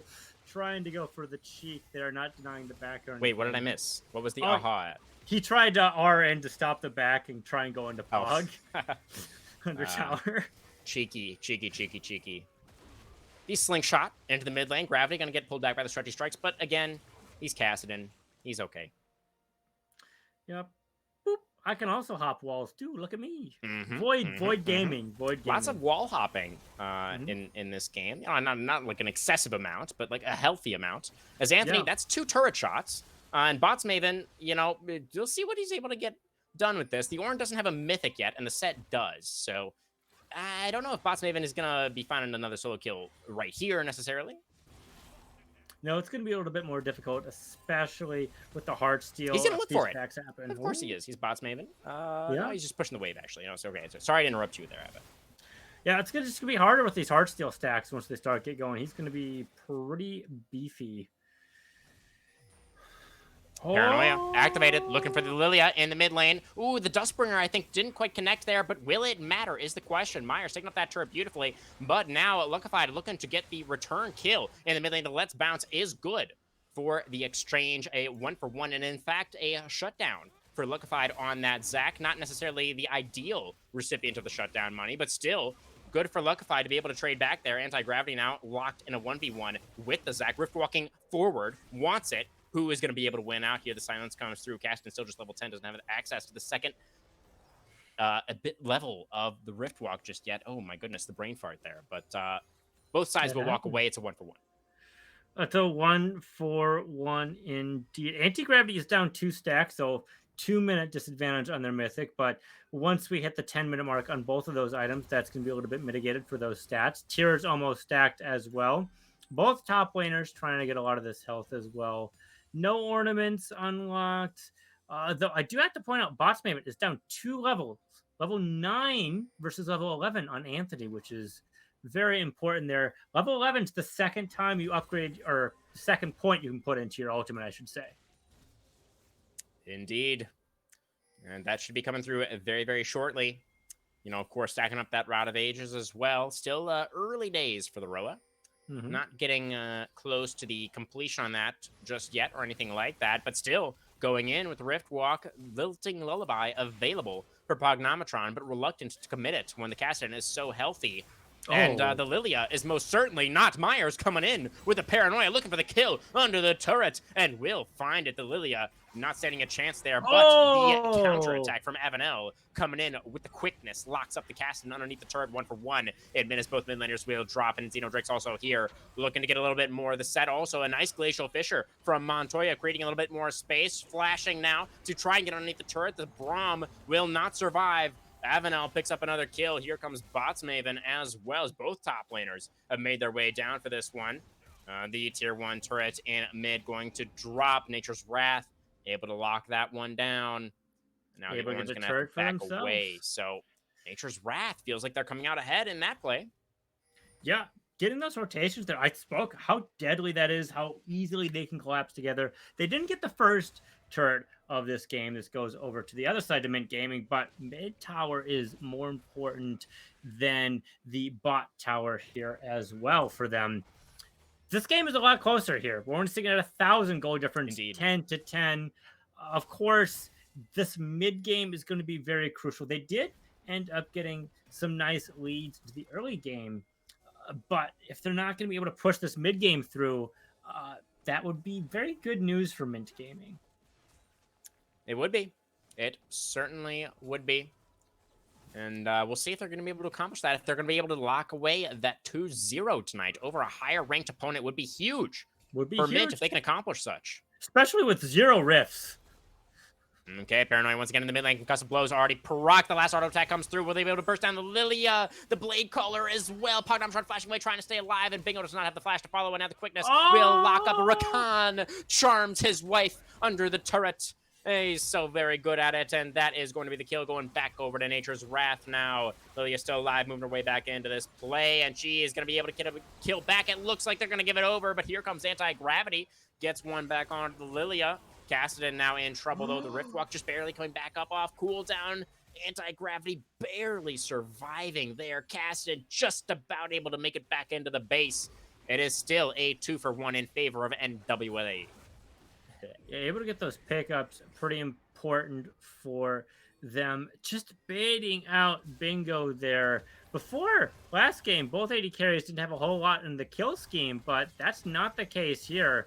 Ooh, that was a nice face breaker from Anthony. Brings the Ornn back into the danger zone, but Bots Maven still alive for now. That was him going back in to try and punish as his mid laner had teleported into the play, but it turns into a 1-for-1 as both top laners will get taken down. Meanwhile, on the other side of the map, it will be the second dragon in the first Hex deck for Nature's Wrath. Yeah, Hex deck, very important. I spoke about how much these rotations are going to be, and Hex gates really enable that for both teams. But it certainly favors the one who already is able to collapse things around. You're able to invade, get out for free because you can just hop through those Hex decks. And if you don't have the vision on the other side of the map, it's so dangerous just to go in blindly into those to try and steal things back, as you know where they're going to be because they're not on your side. You don't have any camps. Now, obviously, the soul as well, as we all know, is very, very nice. Honestly, for whoever gets it. Honestly, for every single champion in the game, it's pretty nice. So, what if you wanted to move, but Hex Tech Soul said no? Pretty much, yeah. No, I'd say that's pretty much the situation here. Pognometron going to get Rift walked upon. The Swirl Seed not going to connect with the Lilia still. Enough movement speed to not be in any real danger there. Ooh, and that is the Spectator Cam showing us the Roa completion for Pognometron. And still a couple of stacks away is the Kassadin. Very early Baron play we're seeing here as well. The T1 Baron attempt for Nature's Wrath, and there's no Right vision for MYNT. They have no idea. Yeah, they're like, where is everyone? Oh, they must have recalled. Oh, there's a blue orb trinket in there. They must have just placed that. Yes, here comes the Ornn. He's going to be able to get the knockup onto just the Rakan, though, and the Baron is gone. This has been secured. The smite is good from Luckified. They get themselves a free Nash.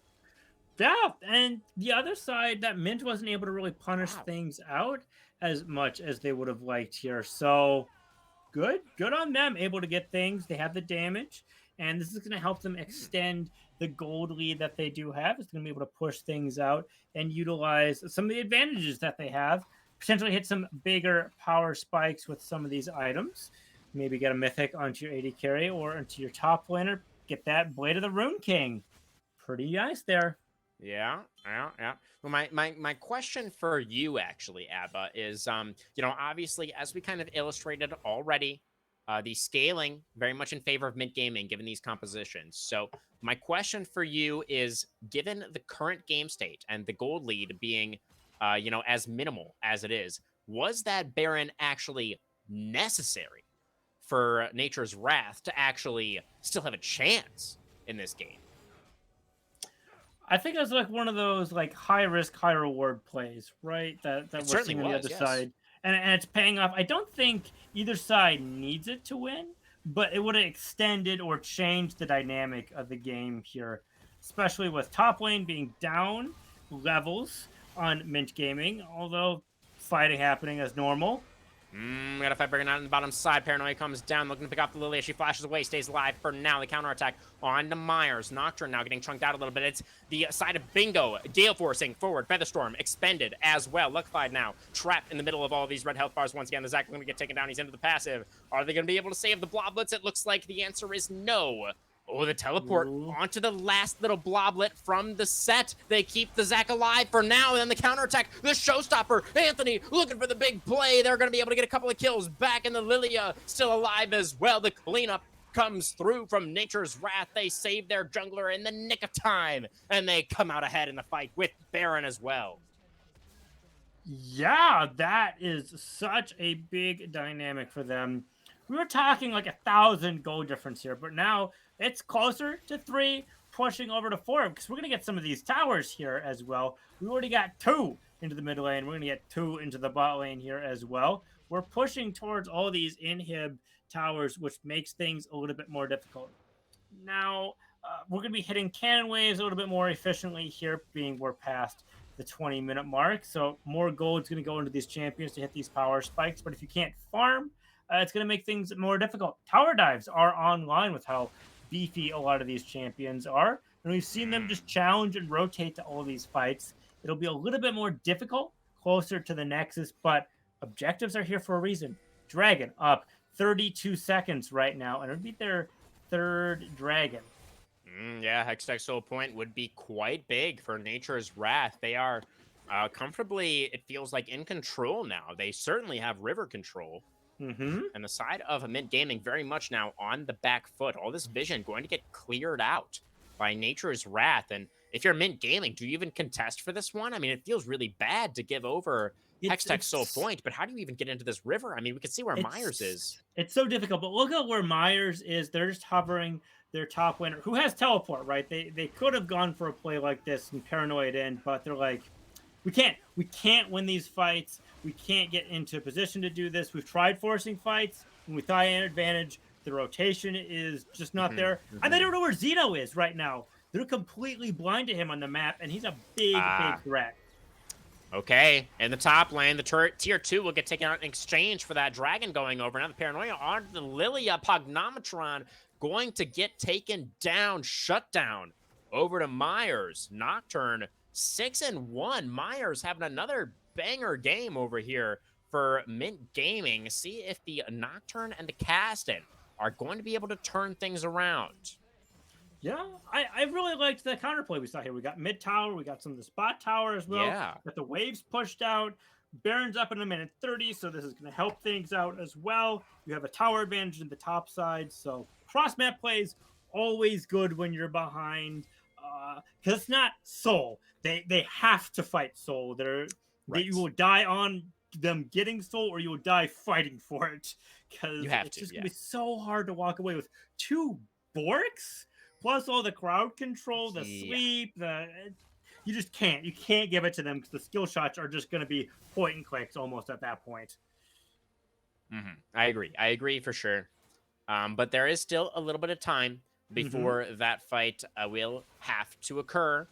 3.5 minutes or so, to be exact, is when that next dragon is going to spawn onto Summoner's Rift. So the side of Mint Gaming have a little bit more time to scale. Kassadin is level 16, Abba. So this is, a pretty strong Kassadin here that we have. 700 gold to combine that death cap that they're sitting on. So they might just need a little bit more because it's 3,600, 2,400 for components. So yeah, they just need 500 more gold. And I think they'll be able to get the death cap if my math's right. Maybe it's off a little bit. Stream diff, Yeah, just about 150 more gold. And he's going to have that. Certainly will have it for the dragon fight. Big power spike for them. Also, if we can get a 3rd item into bingo, that will also be pretty important. Bots, level 13, if they can start getting these ornaments, going to be pretty big. They can't fight this Baron, but they could try to turn it after we see Nature's Wrath take it, as there's a lot of resistance shreds tied to Baron. So going in and getting Xeno or someone else that really enables their team could be enough to do stuff. And they do have 2 teleports on their team, so cross-map plays can help us. They can teleport in to just switch things up. Unspoken Parasite, unlocked. The ornament for the Ornn, indeed, as it has come through. And the death cap. We'll see who the first recipient of one besides Ornn is going to be. Should also, probably actually won't come through before the dragon is alive. I assume the recipient of the next ornament will be Kassadin. I don't know why even. Oh, this is a Baron start once again for Nature's Wrath. Looking to sneak away another one here, but anti-gravity in position to go in to try and contest for this one. The lilting goes by only onto the onto the mid laner as well. Stolen! Oh, Myers parried away into the pit. He gets the objective, and he gets a kill as well. Oh, my goodness, Mint Gaming looking to clean up house here. The showstopper, though, Anthony trying to create a little bit of space. He's into the back line. It's Lilia picking up a couple of kills in return. There's Pugnamatron. He's prancing all over this team.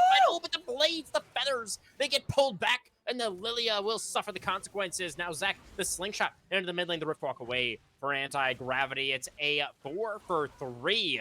Nature's Wrath just barely ahead in the team fight, but they lose out on the Baron. They do lose out on the Baron here, and of course, anti-gravity. I believe they got the shutdown as well, and Nocturne got the objective bounty here as well, I believe. So just denying the Baron is good enough here as the scaling. If they can't end Nocturne or anti-gravity when they hit 18, not going to be good news on the other side. They have stopwatch as well, which is Xenodrix is waiting, but I think the Kassadin might be strong enough to kill both of them, and anti-gravity thinks so too. One more Rift walking, Xenodrix flashing away. It's not gonna matter, man. That's a level 17 Kassadin. You're not getting away from that. And now the Zaki's trying to slingshot, and he will be able to get away from that because he has a lot of range on that slingshot. But still, anti-gravity taking out the AD carry. Only 30 seconds until the dragon spawns. Will be alive at the same time as the Twitch. I don't know if Xenodrix is making back over to this river. Yeah, 26 seconds. Dragon's going to be up a second before that, so going to be difficult. There is Hex Tech gates, and with your sneakiness, camouflage, you get a little bit of extra movement speed. So there's a potential for it, but both can do a lot of damage to objectives. Oh, no. Oh, that's the jungler. Luckified Zach has been caught out on his own red buff, and oh, dear, he had the passive as well. The Bloblets are in danger. They're going to get eliminated. They're going to get squished.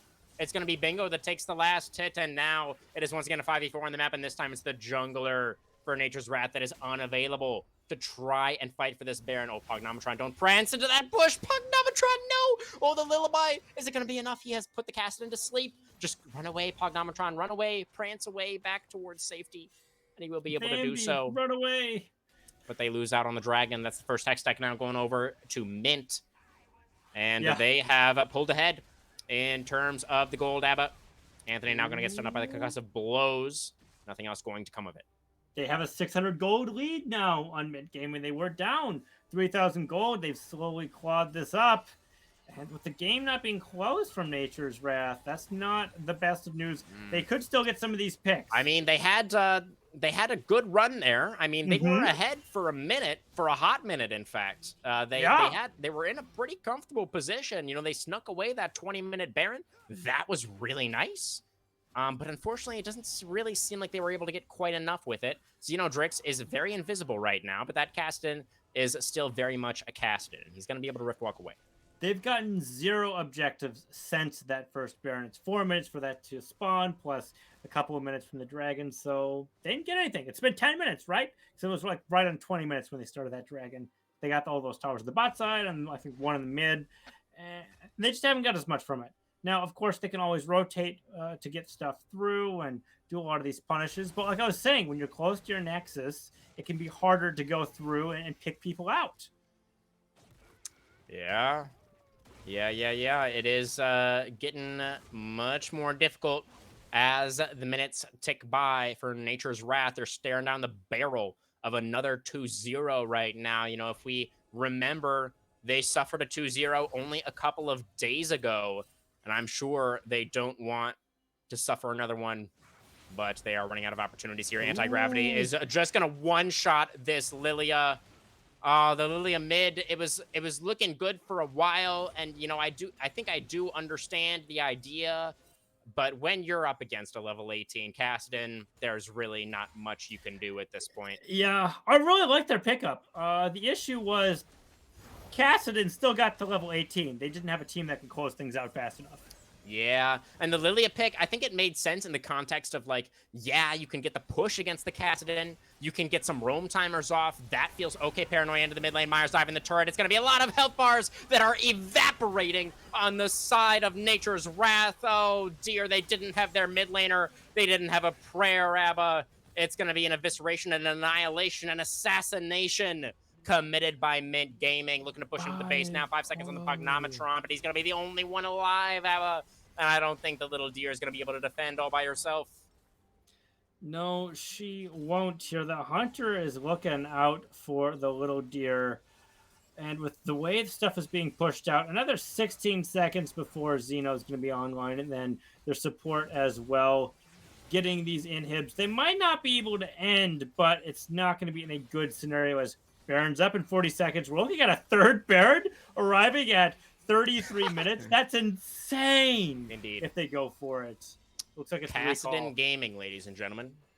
We get all the Barons in these sorts of games. Ooh, and we're seeing more ornaments unlocked as we're at to level 16. Last one will go in bingo again. They're putting it on the rest of their team. Yeah. And if you're the side of Nature's Wrath Avalanche here, I'm going to give you an extremely undesirable task, Avatrombone. How do you come back in this one?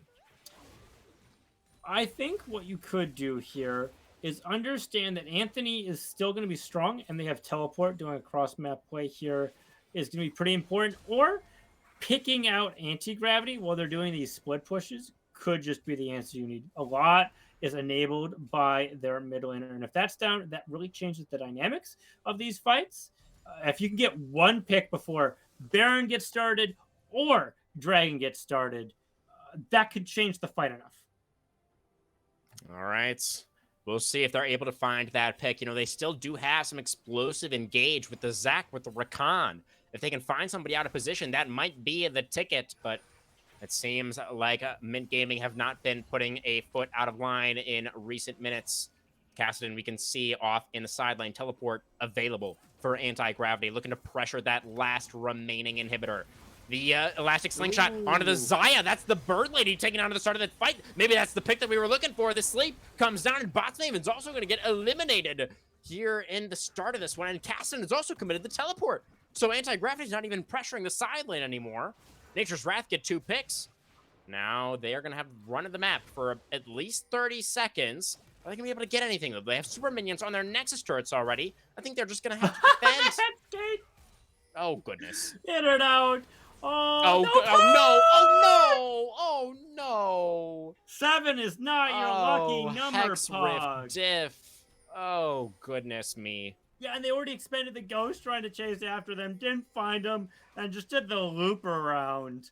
Holy The moly. old rope-a-dope from Anti-Gravity there. Able to pick off the solo kill onto the Lilia mid once again. And now Ornn gonna be respawning. 3 seconds teleport available for Bots Maven as well. Gonna be a 5v4 in the river. Hextech Soul still available for Nature's Wrath though. Can Liquefied get the steal? He can't if he's dead. And Anti-Gravity's engaging upon him. Set is already in the pit. He's flashed in there. Here comes Myers over the top with the Nocturne. The Paranoia denying so much vision, preventing Nature's Wrath from being coordinated in this fight. And that will spell their demise. Avatrombone. The Dragon's going to be denied, but I don't think it matters even a little bit because this is the end of the game. Yep, 30 seconds to come on. Pog has to defend against 5 people. We saw how that happened last time. They had some inhibs to soak the damage here, but with the super minions and anti-gravity just going insane. He's a level 18 Kassadin. He is allowed to do that. He has the authority. And he is going to be able to assist his team in taking down these Nexus turrets and completing the ace as well. 36 minutes on the clock. These were kind of bangers, Abba. You know, especially the second game. It was definitely back and forth. But in the end, it was MYNT Gaming to take the 2-0. Yeah, Myers just had so much agency throughout these games. And then, of course, Anti-Gravity having the most damage both games really did help. They didn't caught up too much into the second game there when they were going to be at their weakest, and certainly showed what it's like when they're at their strongest. Yeah, definitely. You know, it was a valiant effort from Nature's Wrath Avalanche. You know, they did make some adjustments right heading into the second game that I think were overall good adjustments. But in the end, it wasn't enough. They were not able to take a game off of MYNT here. And with that, I imagine MYNT will be moving up in the rankings. I'm curious to see, you know, I think we're going to have to wait until next week to actually get those updated rankings. But, you know, MYNT Gaming climbing on up there. Climbing on up there. They have such a very well put together team. Each of their side laners is strong, and they have a good jungler to enable whoever's winning just to do even better. And stem any pressure, they know how to play from behind, and they know how to play from ahead, which is also very important. They know when they're in the driver's seat. Indeed. Yeah, and I forgot to ask you this for the previous game, Avatrombone, so we'll kind of wrap it up into one. But if you had to choose one member of MYNT Gaming to be selected as the player of the series, who would you look towards? It's a toss-up between Myers or Anti-Gravity. Anti-Gravity, of course, doing the most damage and being able to flex around was super important, but Myers was able to get a lot of pressure throughout all of these games. In the end, though, I think Anti-Gravity is going to be the person I would give this to. I like it. I mean, in this second game, you guys, I don't wait. Let me see. Can I show you the damage charts? I don't think that I can, but maybe I can. There's a way. I don't think there's a way. I'm trying to change scenes right now. No, that's not gonna work. Okay, so I'm just gonna have to tell you guys. The Kassadin Anti-Gravity had 61,000 damage in this game, which is more than double the second highest amount of damage, which was Bingo on the Xayah at 30k. So, you know, we meme sometimes about boom damage votes. You know, if you're an LCK viewer, then you know about that as well. But like in this case, it's kind of tough to argue against the Kassadin POG vote here, especially when we call our minds back right to game one as well. Anti-Gravity also having that phenomenal performance on the Syndra. I think it's deserved for sure. And they were able to get a lot of split pushes, right? It wasn't like, man, I won my lane, did a lot of damage, GG. No, they got a lot of pressure. We saw that wraparound that they did with the Hextech gates as well. On the other side, though, I really got to give it to, for the ace, Avondale. Both supports having really high ward scores here, but they were able to help secure some plays for their team as well from the losing side of this equation. For sure. Yeah, of course. Avanel had some nice moves in this one. Absolutely. You know, some nice roams, some nicely timed roams into the mid lane where he was able to help clean up a couple of kills. You know, unfortunately, securing the last hits on a couple of critical ones. You know, obviously, it's still good they were able to lock down those kills. So, absolutely, you know, props to Avanel for being in the right place at the right time to make sure that went through. But it didn't really all come together, of course, for Nature's Wrath tonight. But certainly, I do like the Avanel shout out. You know, 3, 6, and 12 had a nice game on the Recon despite the loss. Mm-hmm. Any final thoughts on tonight's matchup, Abba Trombone? For final thoughts, just forcing fights when you have an elite sometimes is what you need. Sometimes understanding, though, the pressure on the other side of the map can be really important for how these games played out. And we saw what those split pushes did, how it changed the game. Yeah, 100%. I mean, I like, yes, I hear you for sure. And I'm sure that Nature's Wrath Avalanche does hear you as well. But as we all also know, it's really hard to deal with level 16 Kassadin in the side lane. There just aren't very many champions in the game that can actually deal with that. So, you know, it was just, I do feel like maybe there was a little bit of a draft diff tonight in favor of Nature, or rather in favor of Mint Gaming as well.